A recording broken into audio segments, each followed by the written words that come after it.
Detalhes da reunião envolvendo o presidente americano Donald Trump e o presidente Lula. O encontro entre negociadores do Brasil e dos Estados Unidos, realizado no fim da noite de domingo, no horário de Brasília, início da manhã desta segunda-feira na Malásia, acabou sem a reversão das tarifas de 50% para produtos brasileiros. Segundo o ministro das Relações Exteriores, Mauro Vieira, um cronograma de reuniões foi criado para dar prosseguimento às negociações. Concordamos em trabalhar para construir um acordo satisfatório para ambas as partes nas próximas semanas. Acordamos um cronograma de reuniões entre as equipes negociadoras para tratar das negociações de ambos os países com foco nos setores mais afetados pelas tarifas. O chanceler brasileiro disse que sua equipe reiterou o pedido do presidente Lula para que as tarifas sejam suspensas imediatamente para que se possa iniciar o processo de negociação.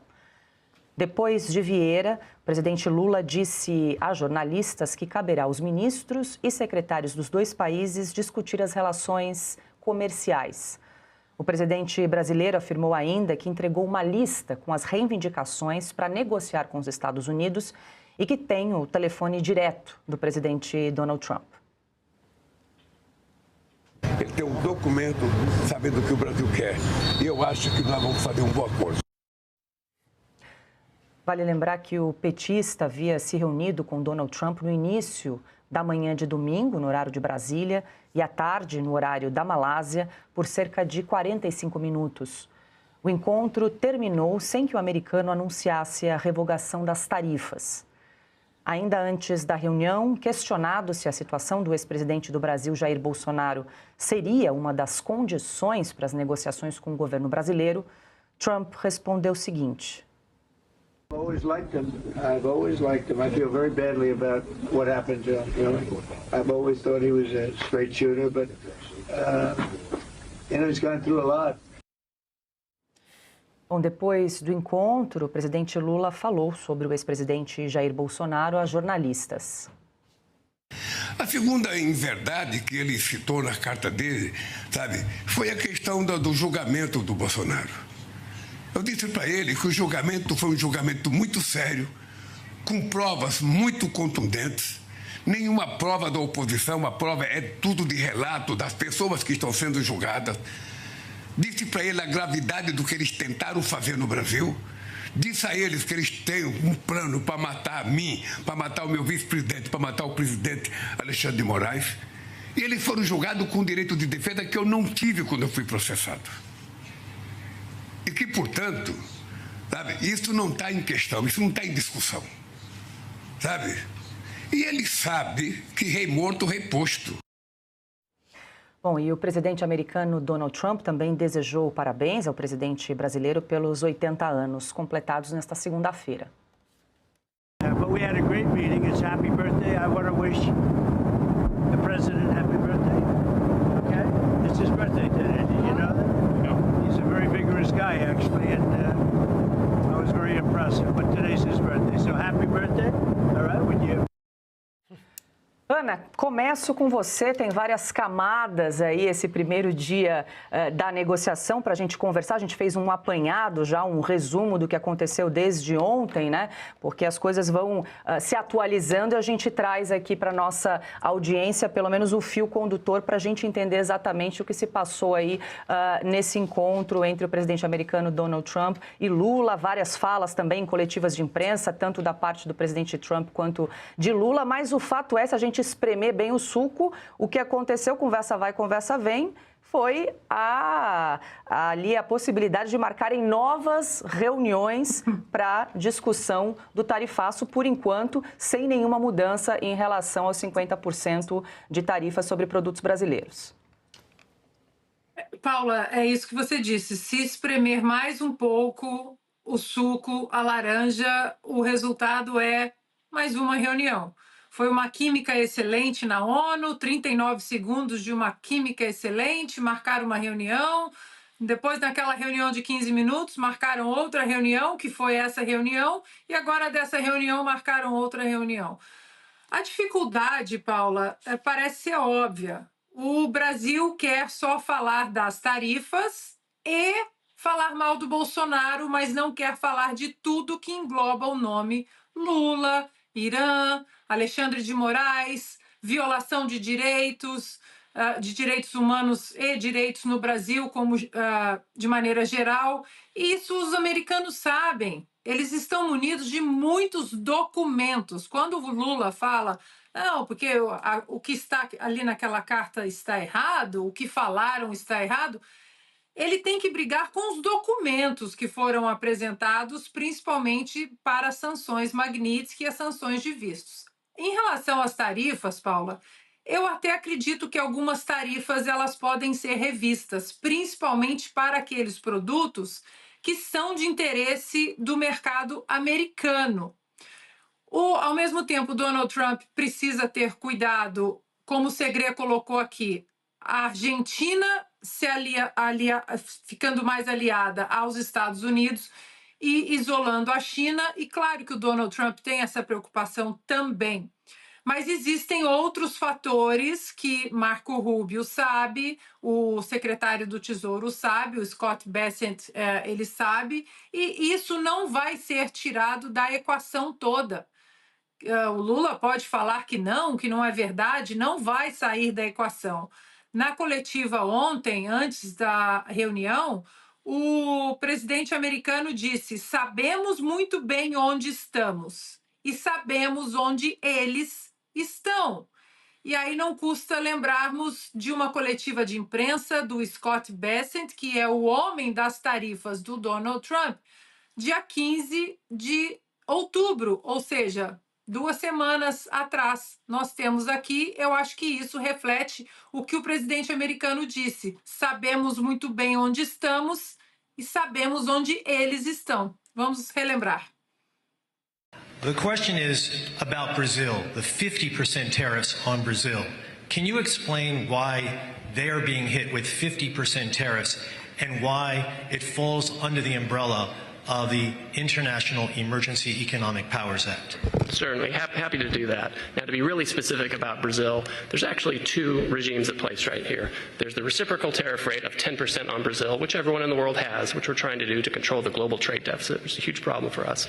Then on top of that, there's a 40% tariff on Brazil, and that's under a separate emergency, and this is related to extreme concerns with rule of law, censorship, and human rights in Brazil, where a Brazilian judge has taken it upon himself to order U.S. companies to censor themselves, given them secret orders to manage the flow of information, rule of law with respect to political opponents in Brazil.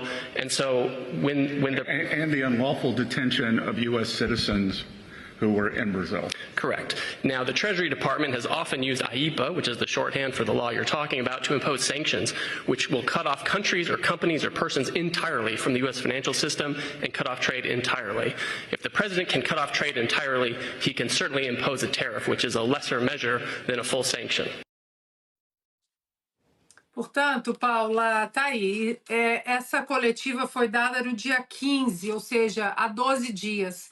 Será que os americanos mudariam completamente de opinião em 12 dias? E sobre a foto de Donald Trump com Lula, é só buscar na internet. Donald Trump tem foto com Xi Jinping, com Kim Jong-un, com absolutamente todos os supostos inimigos políticos dele, e é assim que ele faz. Ele aperta a mão, ele sorri, e depois ele aperta nas tarifas e nas sanções quando ele entra no Salão Oval.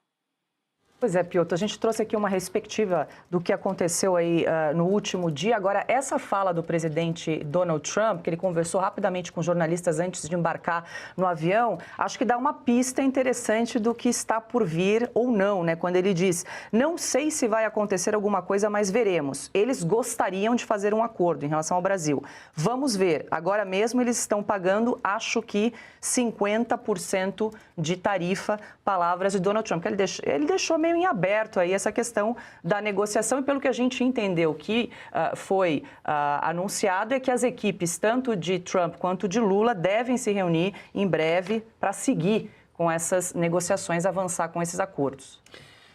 Vamos só lembrar que tempos atrás, quando o Trump negociava com o Canadá, com o México, com a China, eles tinham aceitado se sentar com o governo americano para negociar aquela primeira leva de tarifas, num primeiro momento, até como um sinal de boa-fé, os Estados Unidos suspenderam as tarifas por algum prazo. Fizeram isso com a China, que hoje é, digamos, a maior rival dos Estados Unidos em qualquer questão, não só comercial, como também geopolítica. Por que não fez isso com o Brasil? Por que os Estados Unidos não aceitaram suspender temporariamente as tarifas durante um período de negociação que ninguém sabe quanto vai durar? Porque na primeira reunião já deu errado. Agora, se os Estados Unidos não tiverem esse mesmo tipo de comportamento com o Brasil, é porque o Brasil não conseguiu entregar absolutamente nada na primeira reunião. Porque tem um outro detalhe, e acho que a Ana já tocou nesse ponto com muito mais precisão. O Brasil não é uma questão meramente comercial e nunca foi, e isso ficou sempre muito claro por parte do governo americano, escrito numa carta com papel timbrado da Casa Branca e assinada pelo presidente americano. Com o Canadá, com o México, com a China, as questões eram comerciais. Tem tarifa aqui, tarifa demais, balança comercial, sobretudo com os chineses. E mesmo assim, esses países foram lá e ofereceram alguma coisa num primeiro momento. Suspendeu-se a tarifa para esses países para a negociação acontecer. Isso é de negociador, de boa fé, como ir lá e aceitar conversar com a pessoa. Alguém estava imaginando que o Donald Trump ia sair a pontapés? Não, então não se conhece absolutamente nada da estratégia de Donald Trump.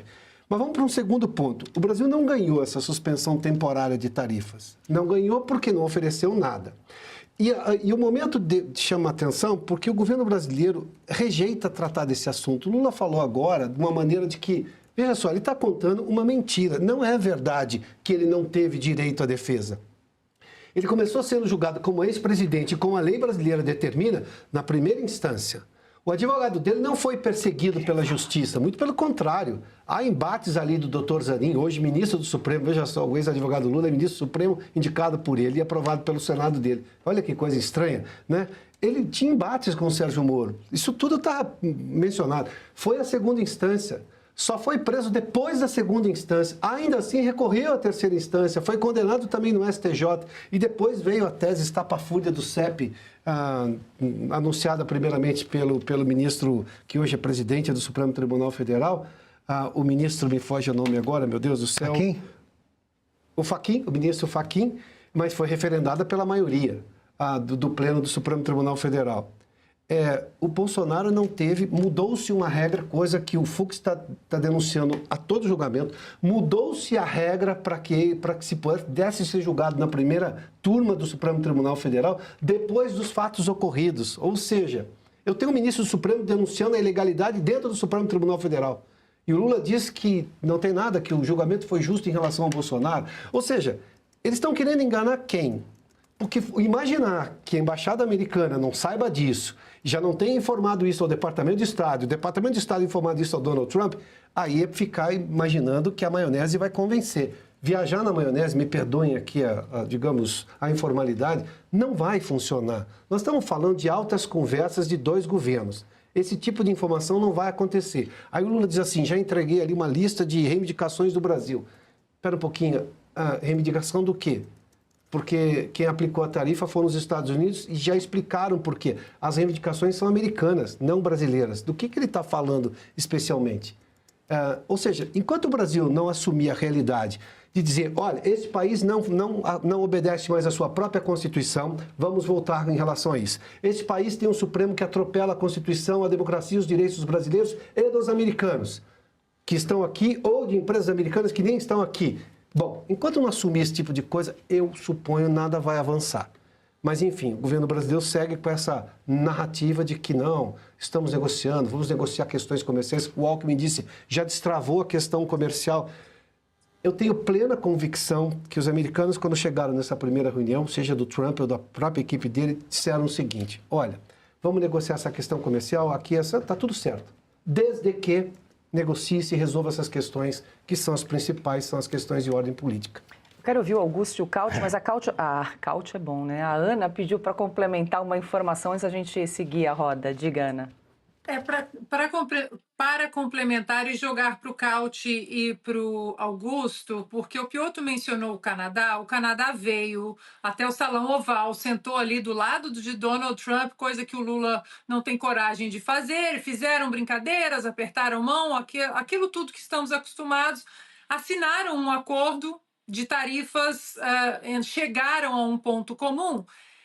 E o primeiro-ministro canadense foi embora para casa feliz da vida. Essa semana agora, o governante da província de Ontário pagou $75 mil para fazer uma campanha contra as tarifas de Donald Trump, colocando de maneira falsa, usando inteligência artificial, a voz do Ronald Reagan numa campanha contra as tarifas, dizendo que o Ronald Reagan jamais usaria tarifas, o que não é verdade, porque Ronald Reagan usou tarifas principalmente contra o Japão durante a sua administração.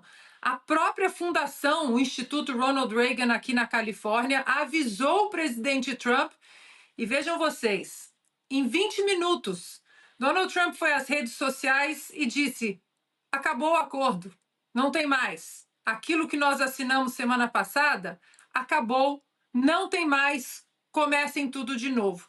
Eu estou contando essa história pelo seguinte: o que o Mauro Vieira vai conseguir costurar em relação às tarifas, alguns produtos, as tarifas vão cair, e depois o Lula, com o microfone na mão, falando aquele monte de bobagem que a gente sabe que ele fala contra os Estados Unidos, contra Donald Trump, como vai ficar? Será que algum acordo consegue ser estabelecido com o Lula falando tanta bobagem como ele fala? Tem outra, né, Augusto? O Lula se propôs ali a ser o interlocutor ali no diálogo entre os Estados Unidos e a Venezuela. Como se ele não tivesse lado, né? Procurar fazer um resumo aqui. O PT e a imprensa estão comemorando o nada. Sim. Não aconteceu nada. Como foi dito aqui, parecia uma assembleia estudantil. Você reunia as pessoas, marcava a próxima assembleia e ponto. O Brasil queria ser o interlocutor entre Estados Unidos e Venezuela, ou a Venezuela e o mundo. Não conseguiu, não viu nada sobre isso. Queria que as tarifas baixassem, não se falou nisso. Não baixou nada. Eles pediram para já, para ontem. Sim. Os Estados Unidos entregam à Argentina 20 bilhões de dólares. O que eles deram para o Brasil? Nada. Marcaram outra reunião. O Bolsonaro, na entrevista que deu, ele elogiou o Bolsonaro. Imagine o que o PT acharia se numa reunião com o Bolsonaro, o presidente da República elogiasse o Lula, que foi preso por pouco tempo, embora condenado. Ele conseguiu o quê em relação ao Supremo? Ele foi lá também querendo diminuir, liquidar as punições políticas que continuam. O que ele trouxe de notícia? Diante do nada. Que maravilha, conversaram. O Donald Trump cumprimentou o Lula pelos 80 anos. Então, eles veem no nada uma vitória. É uma tremenda derrota. Não conseguiram nada. Nada. E nem vão conseguir. Porque o Lula, em outros países, fala coisas sobre o Trump que ele acha que não chegam ao presidente. O Lula não acredita, ele acha possível ainda conversar, dar uma declaração e achar que não chega aos Estados Unidos.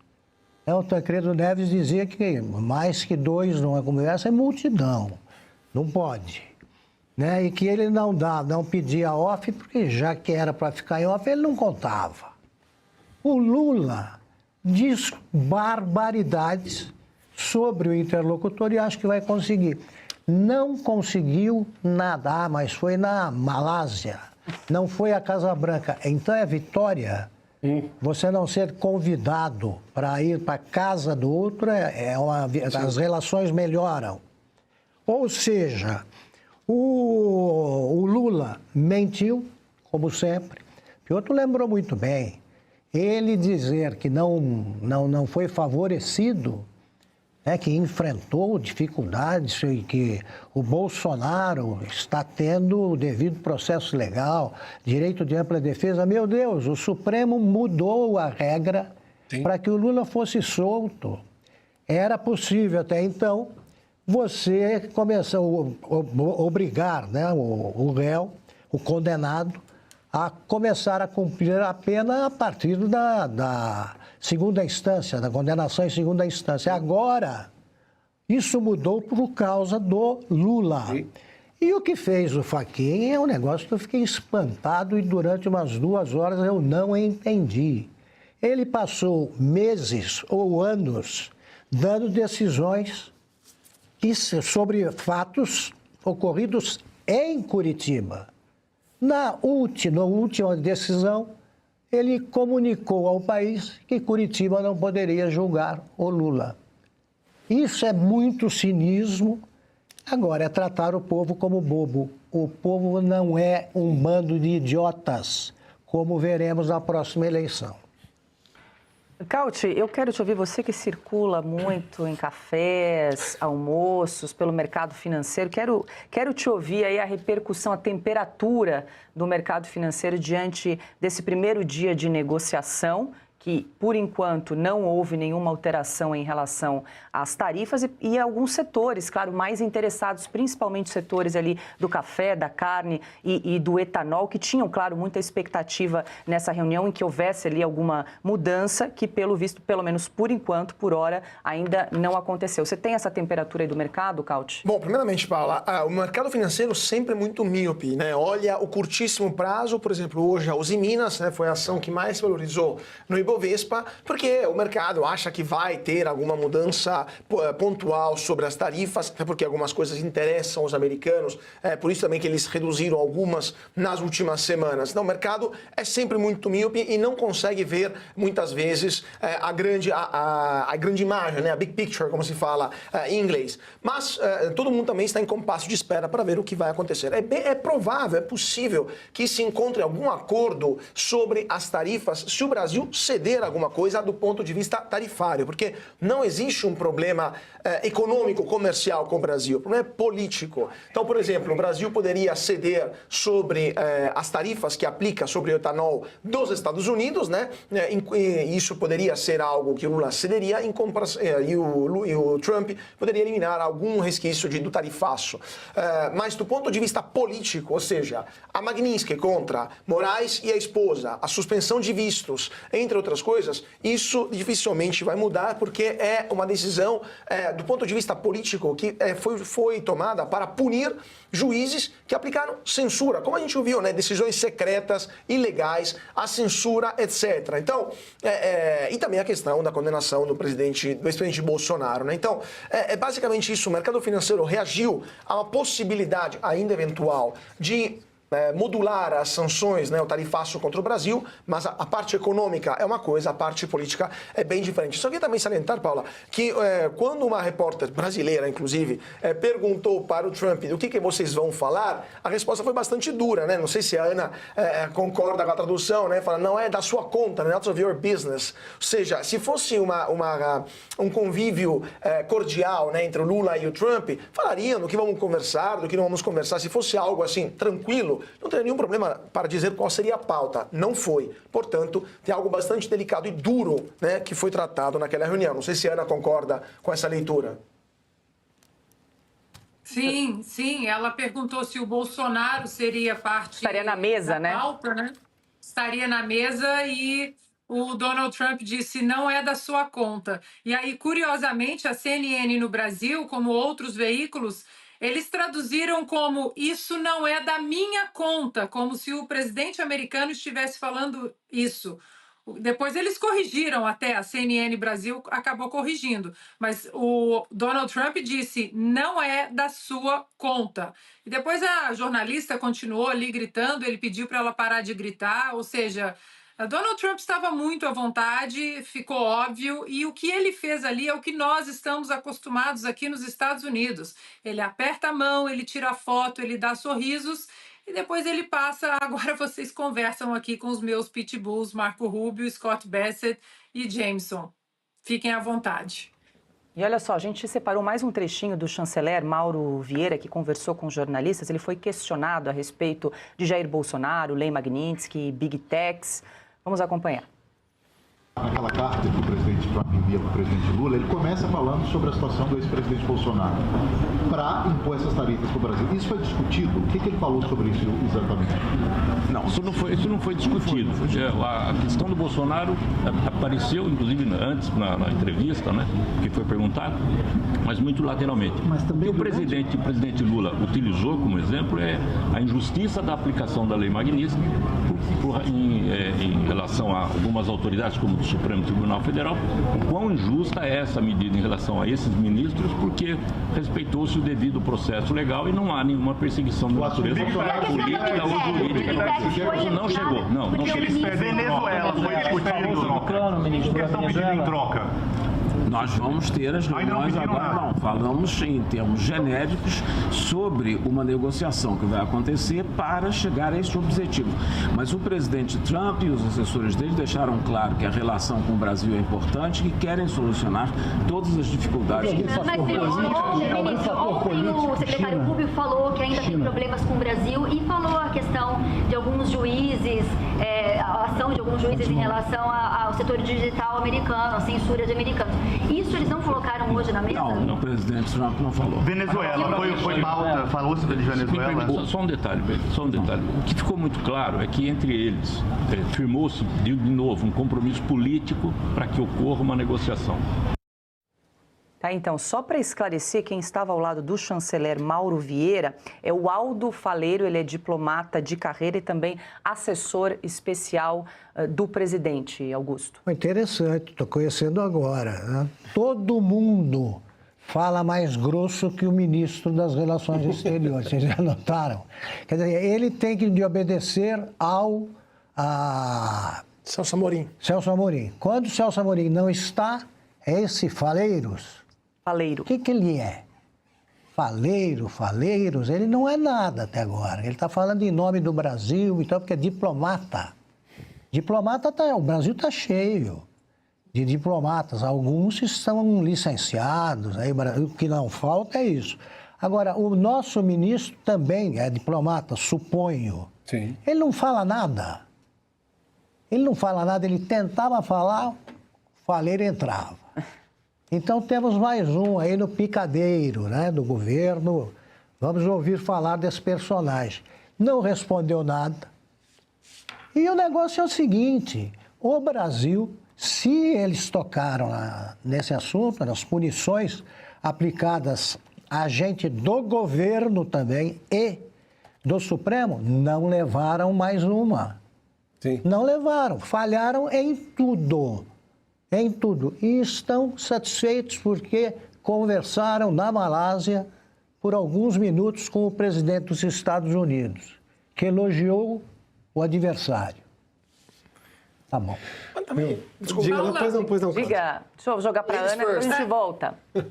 Rapidamente, porque essa entrevista, nós acabamos de mostrar uma entrevista do Scott Bassett no dia 15/10, que desbanca o que esse Faleiros e mais o Mauro Vieira disseram, porque ele diz que não, as sanções são injustas porque o devido processo legal foi respeitado. As sanções da Lei Magnitsky, elas ocorreram porque houve perseguição a cidadãos americanos, em solo americano, censura a cidadãos americanos, a empresas americanas, multas pesadíssimas a empresas americanas sem o devido processo legal. Imaginem vocês, o STF notificou o Elon Musk através do X, carta rogatória, nada disso, não respeitaram nada disso. Portanto, isso aí é mais uma... Não, fora de contexto? Não é fora de contexto. É mais uma mentira em uma entrevista que não condiz com o que os americanos estão falando. E só lembrando que, além disso tudo, dessa salada toda com o Brasil, ainda temos as investigações da Seção 301. E aí apertem os cintos. Bom, 18 horas e 56 minutos. Piotr está me olhando, quer arrematar o assunto para a gente fechar, Piotr? O Augusto mencionou o Mauro Vieira. O Mauro Vieira é o chefe da diplomacia brasileira. Para quem está acostumado a ver, por exemplo, o Sergei Lavrov, que é o ministro de Relações Exteriores russo, ou mesmo o Marco Rubio, o secretário de Estado do governo americano, que é exatamente quem responde pela diplomacia. Aí vem o Mauro Vieira, no dia em que é para ele brilhar, né? Ele vai dizer, não, tem um assessor da presidência... Leva um desconhecido. Aí você não sabe quem é que realmente responde pela diplomacia brasileira. Qual é a versão? Tem um momento que ele olha primeiro para saber o que o assessor respondeu. E, de novo, eles estão afirmando essas coisas todas. A Ana relembrou a entrevista que estão lá, o Scott Bessent e o Greer, o Jameson Greer. Está tudo muito claro. E o governo brasileiro, não foi conversado sobre isso, então esse assunto... Olha, se não foi, será. Porque esse assunto não foi apagado do mapa da análise dos Estados Unidos sobre todas as atrocidades constitucionais que o Brasil tem feito com a própria Constituição e com a própria democracia. Só uma frase. É a mesma coisa que depois do jogo de futebol... Em vez de aparecer o técnico, ele manda o preparador físico da entrevista. É isso. Olha só, deixa eu só fazer uma correção. Quem estava ao lado do chanceler, do Mauro Vieira, não era o Aldo Faleiro. O Aldo Faleiro, ele participou também da reunião com o presidente Donald Trump, mas, na verdade, quem estava ao lado do chanceler é o Márcio Elias Rosa. Ele é secretário adjunto do Geraldo Alckmin, secretário adjunto, então, do Ministério do Desenvolvimento, tá? Menos ainda. Ao lado ali do chanceler, nesse vídeo que nós exibimos, era o Márcio Elias